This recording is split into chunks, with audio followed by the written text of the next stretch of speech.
Hey everybody, Dark Skeleton here, and today I wanted to start giving my card reviews for the Knights of the Frozen Thrones card set. So in this video we're going to be covering everything from the first card revealed, Ticking Abomination, up to the very recently revealed Bearshark. So first up, the Ticking Abomination. This is a 4 mana 5/6 neutral minion. For a second I thought it was going to be labeled undead, but people have been talking about making Undead a tribe, but it's not a thing yet. Anyway, this minion has good stats, but then a Death Rattle deals 5 damage to your own minions, which makes it an incredibly niche kind of card. This is a card you would not put in a minion-based deck unless you were trying to trigger your own Death Rattles. So that could be something like an egg-based deck, something like Nerubian Egg or the Dinosaur Egg that was from Angoro. So a good statted minion, if it triggers your death rattles, then that makes it even better than a good statted minion. But if you're playing a deck where you actually need to have a lot of minions on board to win, something like a tempo-based priest deck, then there's a good chance this is going to be really bad for you. Although, you could silence it with Purify, but I don't think that's really going to be good enough. So, given that this is just a strong statted minion with a usually bad death rattle, I think that this card is very rarely going to see play, if ever. If there is a serious deck that puts Ticking Abomination in, it's probably going to be something like a Doomsayer deck where you just want the stats and you don't care about it, but even then I don't think Freeze Mage is really going to play it. Or something where you're trying to trigger your own death, which could be like an Egg Druid and Wild. Overall, though, I think the card is bad for most decks and will see very, very little play. Okay, so next up, the Plague Scientist. And by the way, I'm getting all of these off hearthpwn.com. It's a really good site if you like to keep up on the cards. So Plague Scientist is a 3 mana 2/3 for rogues. Combo, give a friendly minion poisonous. So, in theory, that sounds really strong. One downside is it does have to be a combo effect. It kind of the same limitation of the Vilespine Slayer, where it sounds insane. It's a 5 mana 3/4 that Battlecry assassinates a minion. So it's a minion plus an assassinate for the same mana cost. But combo is a thing that you really do have to consider. That said, if you take any 1 mana 1/1 that you have on the board and you make it into a dinosaur killer, that can be really good. Poisonous has shown itself to be really strong in Arena. And if you are putting it on a minion in Constructed, it might be pretty good then too. I would think this card would belong more in a tempo-based deck where you have a lot of weak guys that you're okay with trading in when you run into a nasty taunt. And I think if this card is going to see play, it probably would fare a little bit better than the Envenom Weapon. Because the problem with Envenom Weapon as a 3 mana poison your weapon was that every time you do swing with that weapon, you take a truckload of damage, so it's kind of a self-balancing factor. If you try to use Envenom Weapon to trade too much, then you're just opening yourself up to die to a fireball later on. But with this, you can take something like Argent Squire and make it amazing. Like a 1 mana 1/1 Divine Shield with Poisonous. Now that's actually something to consider. And in the past, cards like Argent Squire were run to combo with Cold Blood, a little bit at least. So I think that this card will see some play in Constructed if a tempo-heavy rogue deck is a thing. Or, you know, if Control Rogue is a thing, if it has some low attack minions and it needs a way to answer big minions. But they do already have Vilespine Slayer for that, so I'm not so sure.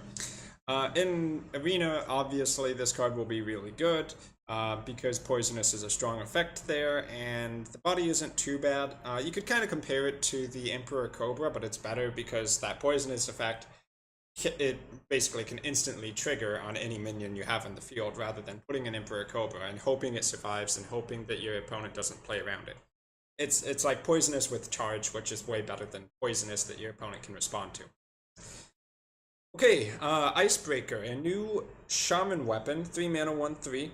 Destroy any frozen minion damaged by this. So this card is hard to evaluate at the moment because its viability completely depends on how many frozen effects Shaman is going to have. if you play cards like Glacial Shard, sorry, which is that 1 mana, 2/1 elemental freeze a minion, that will make this card really amazing. And there is one Shaman Freeze card that we'll be covering later in this video that does synergize with this. So if they had enough freezing cards for Shaman, this could be really good. I definitely like the idea of playing this with Glacial Shard in the same way I liked playing Glacial Shard and Corruption and Warlock, although Warlock kind of sucked this expansion. This card could end up being good, but it completely depends how viable the archetype is. If freezing minions isn't a good thing or isn't viable enough, then this card won't see play. If it is a deck, then this will of course go in it, because basically having poisonous 3 charges sounds insane in theory. Well, you know, that said, Envenom Weapon sounded crazy good too, where as a rogue you envenom your weapon, but if you actually factor in the cost of hero powering, that was really 5 mana for 2 poisonous charges, and this is 3 mana for 3 charges. So that does make it significantly better. In theory, you have to freeze the minions, remember that. Okay, next up, Blood Queen Lanethel. This is the new Warlock Legendary, or one of them anyway. So 5 mana, 1/6 lifesteal, has +1 attack for each card you've discarded this game.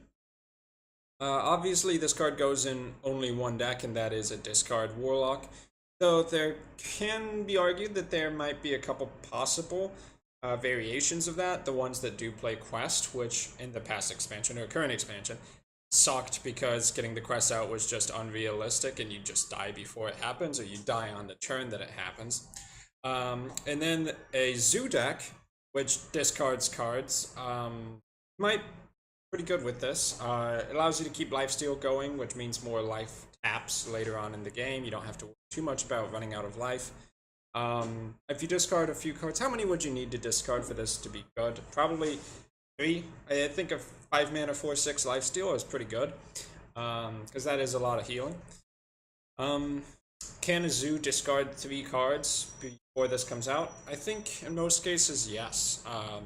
You have cards like Soulfire, the Darkshire Librarian, Doomguard. I think more often than not, you're going to discard at least 3 cards. So if Zoo is a thing, it's probably going to run this. And if the Quest Warlock ends up being a thing, it's also going to run this, because that deck is more control, and anything you can do to keep yourself alive, like lifesteal, is going to be very helpful there.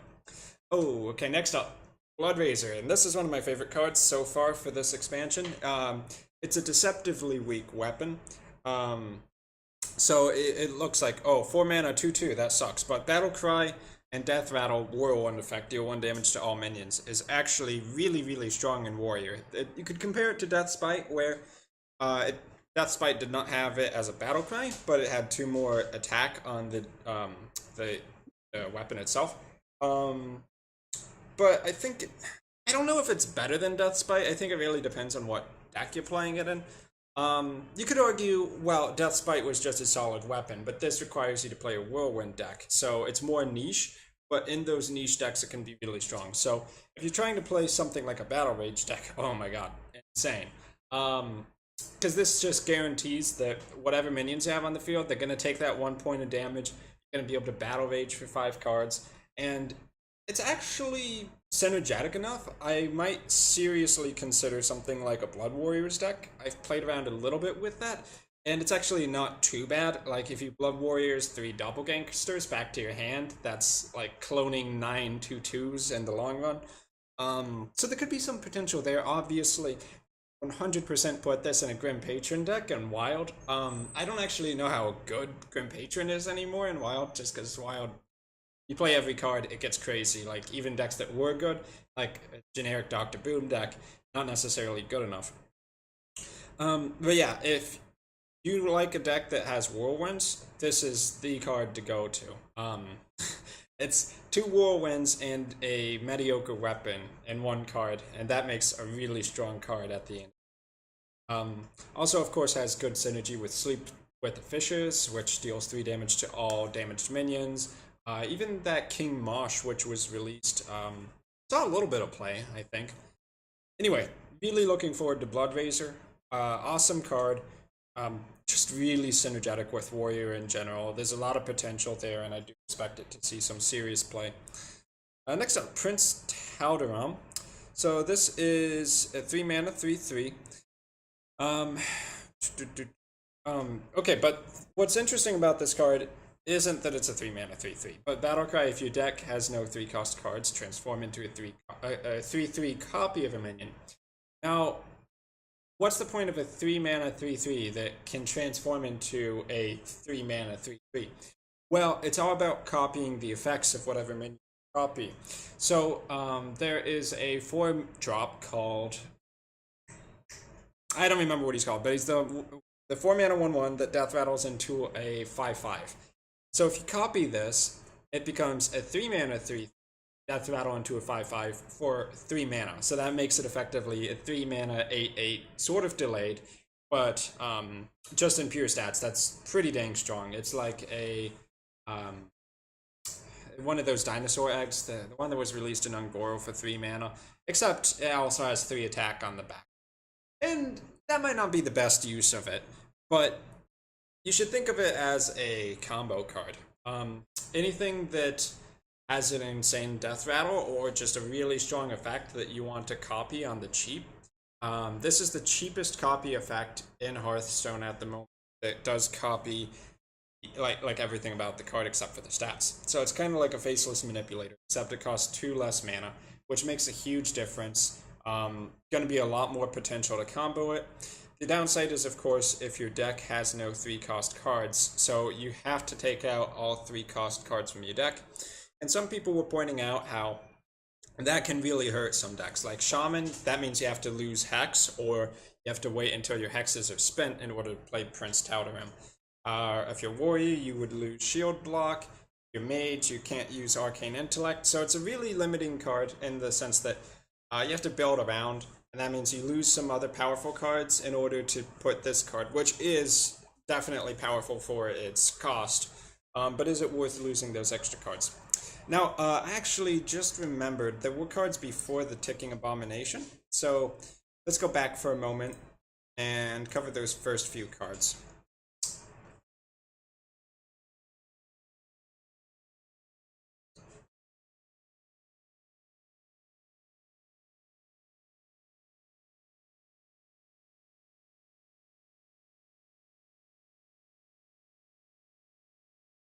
Okay. Yeah, I think this was the article. Okay, yeah, maybe there was just this one card. So, Frost mana, 9 mana, 5 armor, and it's the Death Knight hero for Mage. It's actually kind of hard to evaluate right now, because if it has a hero power, it's not showing yet. But Battlecry summoned a 3/6 water elemental. Your elementals have lifesteal for the rest of the game. I would assume if there is a hero power associated with this, which there's supposed to be, it's probably going to be something like 2 mana summon a water elemental. Evaluating it as that, I think that this is going to be a card that is just too slow to see serious play. Like most 9-drops are. Like, you could say Ysera's a really strong card, but it's just too slow in the meta, and I don't know how much the meta is going to slow down. I always have this hope that, oh, the expansion comes out, the meta's going to slow down, I'll be able to play my overly costed control deck, but it never turns out that way. I think I've been disappointed like 3-4 times. So I'm going to assume that it's not going to change that much, where if you're playing control, it really has to be anti-aggro. And this is a control card versus other control decks. In Mage, you might be able to pull it off simply because Mage has secrets that are really nice for playing defensive Frost Mage style decks. In general, so it's like a Jiraxis that you don't lose your HP on. You gain a little extra armor, and the hero power, presumably, summon a water elemental that has lifesteal. Arguably a little bit weaker than Jiraxis. I just don't think Mage is the kind of class that can change its game plan from spell heavy to minion heavy and be all that successful. I could be wrong about it, but I think that this card will be too slow to play in general.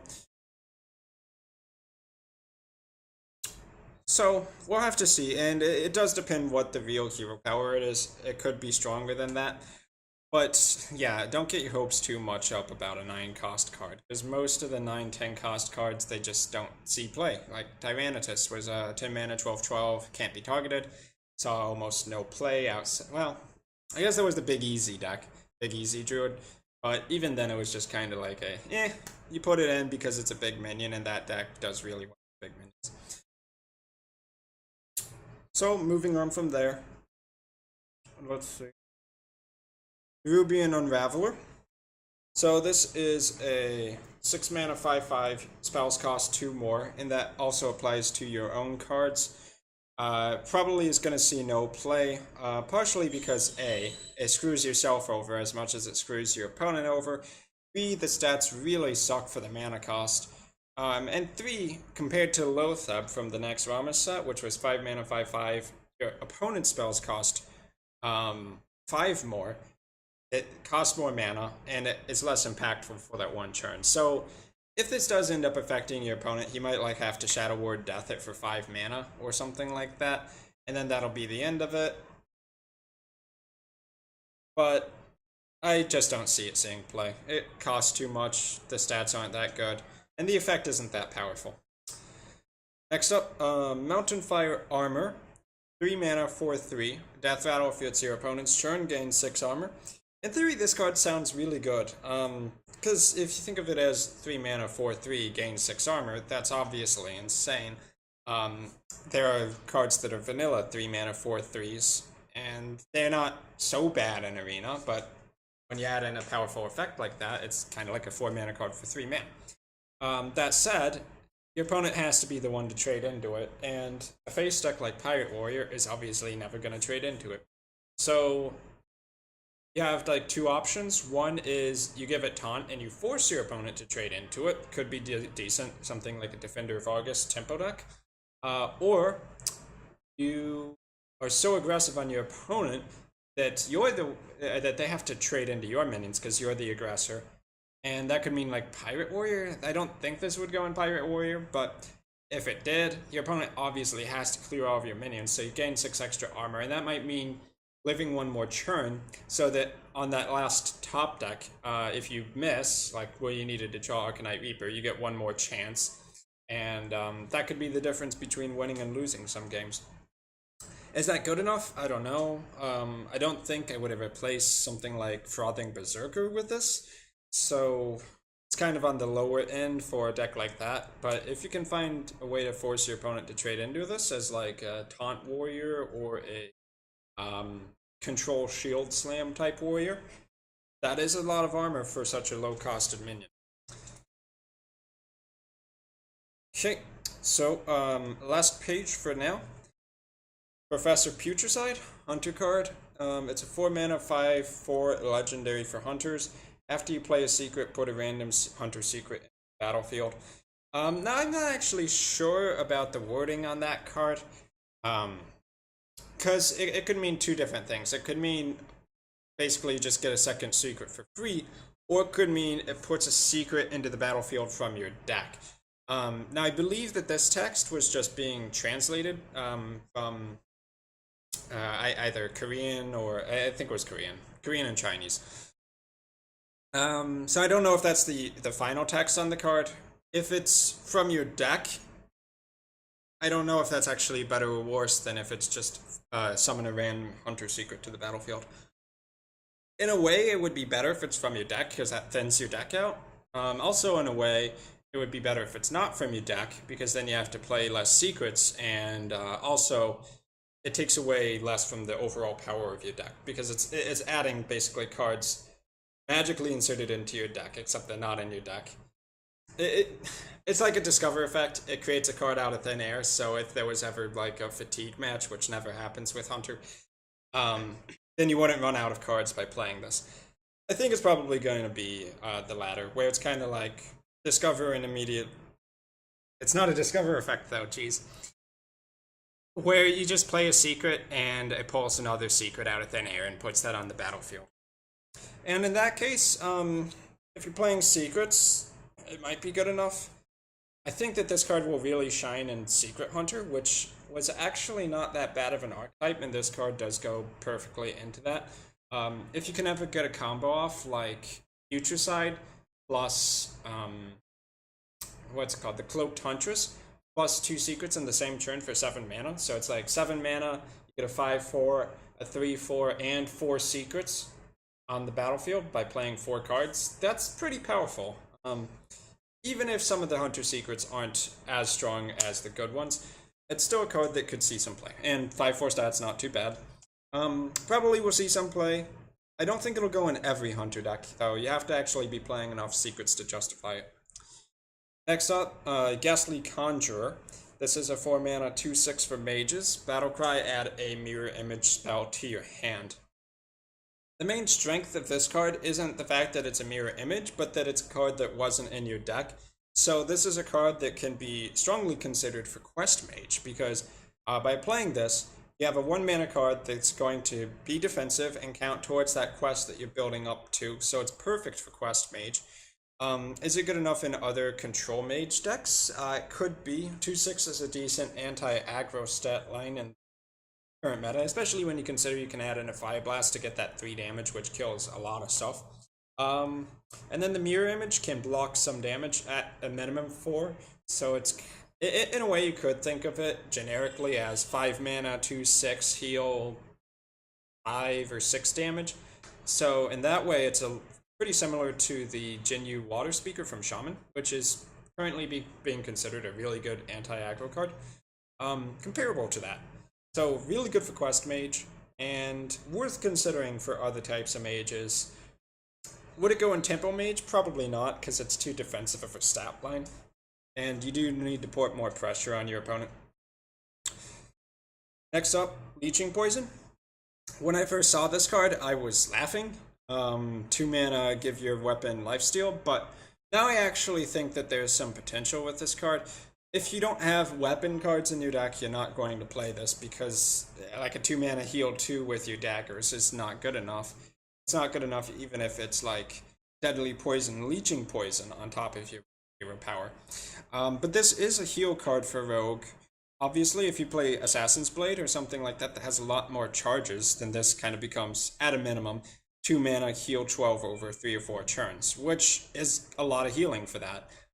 Greater Healing Potion from Priest costs 4 mana, heals 12 immediately, and this is half the price for the same kind of effect, as long as you have an Assassin's Blade, and as long as your weapon doesn't get oozed. If you are trying to play a Control Rogue, I think that this is going to be a decent option. That said, I think Rogue would need a really good weapon added to complement this card. I don't know if Assassin's Blade Leeching Poison is good enough. Maybe if you have like Assassin's Blade and Venom Weapon Leeching Poison, where you just kind of try to synergize those weapon effects together. I don't know.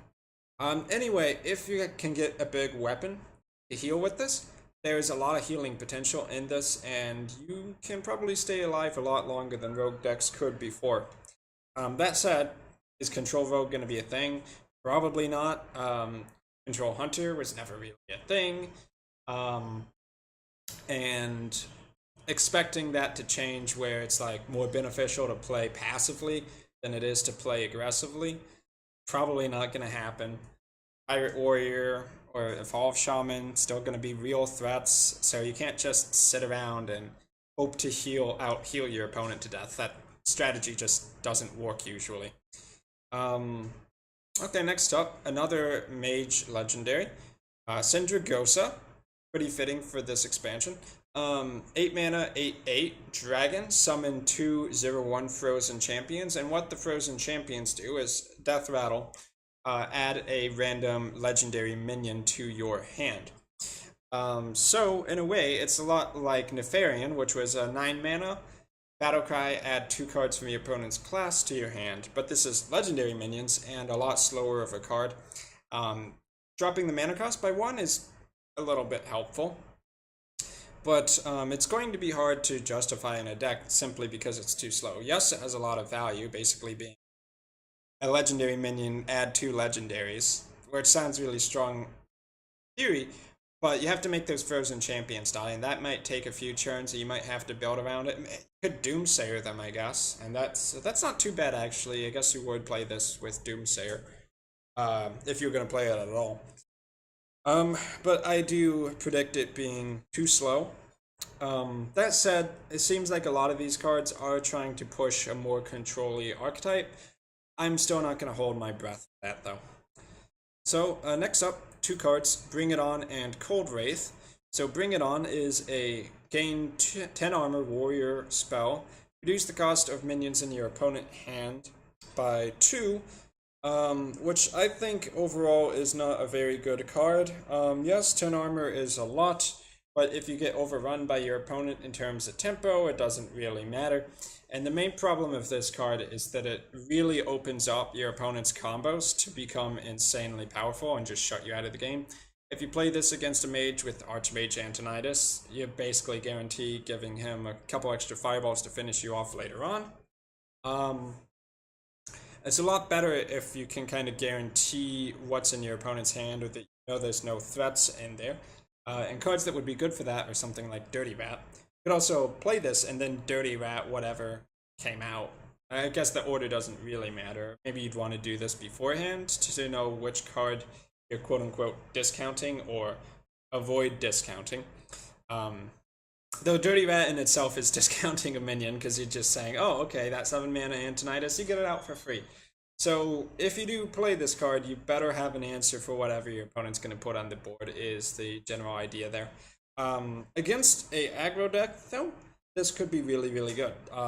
Probably would shut aggro Druid out very hard. If you play this and you have an answer to whatever minions they're going to dump on the board the next turn, then it doesn't matter that they play minions, because A, you just shielded 10 armor, and B, your Brawl's going to kill all their stuff anyway. Which is the idea behind playing this card. I just don't know if it's going to be good enough. And it's really bad against combo decks, so if it's a pure anti-aggro meta, might see some play.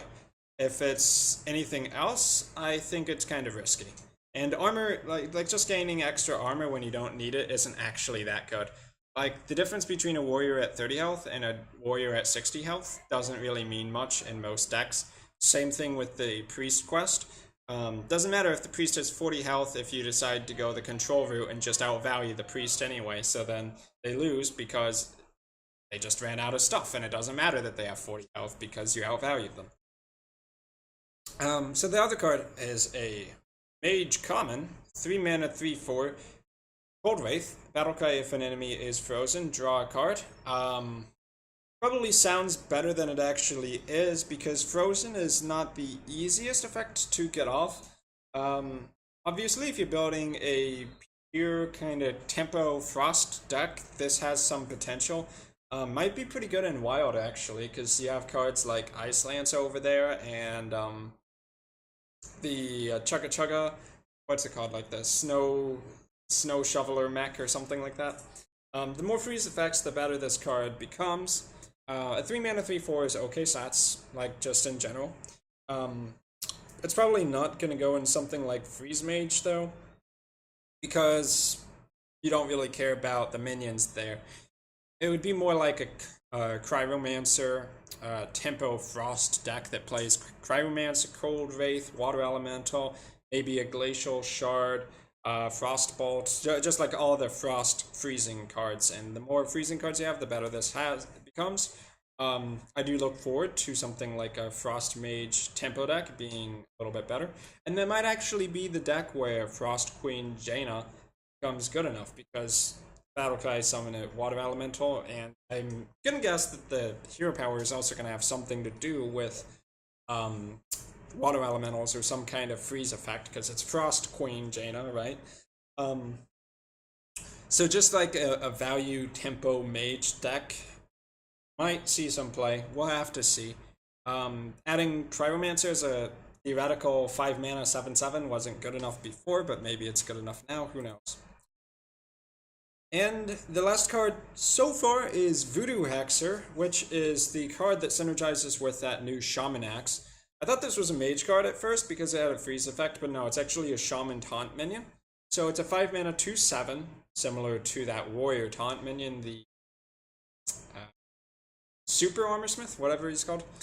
Taunt, freeze any character damaged by this minion. So this card is insanely powerful against aggro decks, of course, because it doesn't even matter if they run into this and they don't die because they're going to be frozen for a turn, which means that minion can't attack for 2 more turns. The stat line just absolutely wrecks decks like aggro Druid, or maybe less so Evolve Shaman, because Evolve Shaman can just continue building their board and then Bloodlust or Evolve. But a really good answer to aggro decks. Going to be probably pretty good against Pirate Warrior too. And obviously, this is one of the cards that would make that Shaman Axe better. This card might be good enough on its own if you just are trying to play a survival Shaman minion. Really good with Stonehill Defender as well, so, or rather, it makes Stonehill Defender way better. Adding an extra really good taunt minion to Shaman just gives Shaman some nice anti-aggro tools. So I think that this would see some play just being put into a control deck, possibly. Well, I mean, when you do have Earth Elemental to consider, it's worth considering just straight up as an include in your deck. Obviously, if you do want to play on that freeze effect and you're going to put the accent, then the synergy would make this card definitely an include. You could also just play Stonehill Defender and get this a large amount of the time as your 5-drop to hit the board. Anyway, Shamans are going to probably see this minion hit the field in one way or another, whether it's putting it in their deck or Stonehill Defendering into it.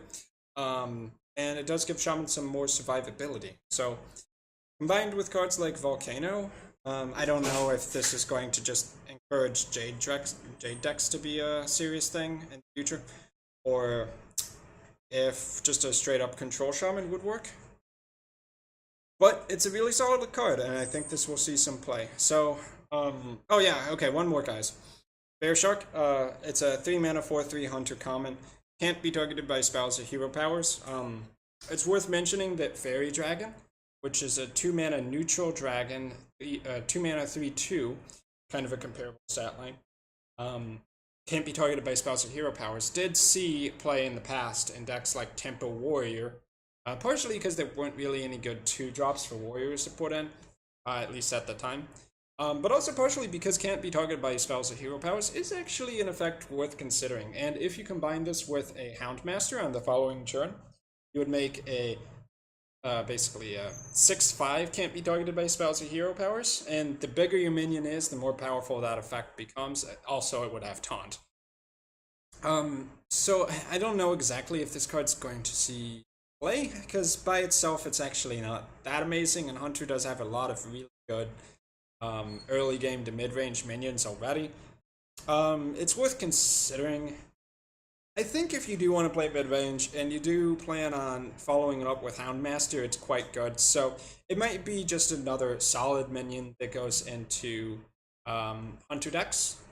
If it doesn't see play now, it might see play when the next time the year rotates out and we lose a lot of the cards that are currently in rotation. And this just becomes a good replacement 3-up. But like at the moment, would you replace cards like whatever those rats are called, Pack Rat, with this? Actually, I don't even know if most decks are running Pack Rat. But if you're planning on doing like a Houndmaster buff deck or something like that, would you replace Pack Rat with this? I'm not so sure about that, because it's like Pack Rat might have a stronger effect. Would you replace Animal Companion with this? Maybe. I think the weakness of Animal Companion is definitely its randomness. And this would be like losing 1 stat over Misha in exchange for can't be targeted by spells or hero powers, which arguably is probably a better effect when you're the aggressor than having taunt. I don't know if this replaces Animal Companion, but it's not too far behind. So, like, we'll have to see. The problem is there's just so many cards in the 3-mana slot that hunters can play that are worthy considerations that I don't know if this is good enough. It's an option, and it's a pretty decent option, but it doesn't blow the other options out of the water, so it's kind of hard to know for sure. Anyway, that's all the cards for today, as of July 27th. Tomorrow they're doing a live stream, which is of course going to be revealing a lot more cards, and we'll be able to see some of the cards in action and get a better sense of exactly what's going on with the set. So yeah, looking forward to that. You guys probably want to tune into that as well. But for now, I've been Doug Skeleton, so thanks for watching this video, despite me being tired, and I will see you guys in my future video content.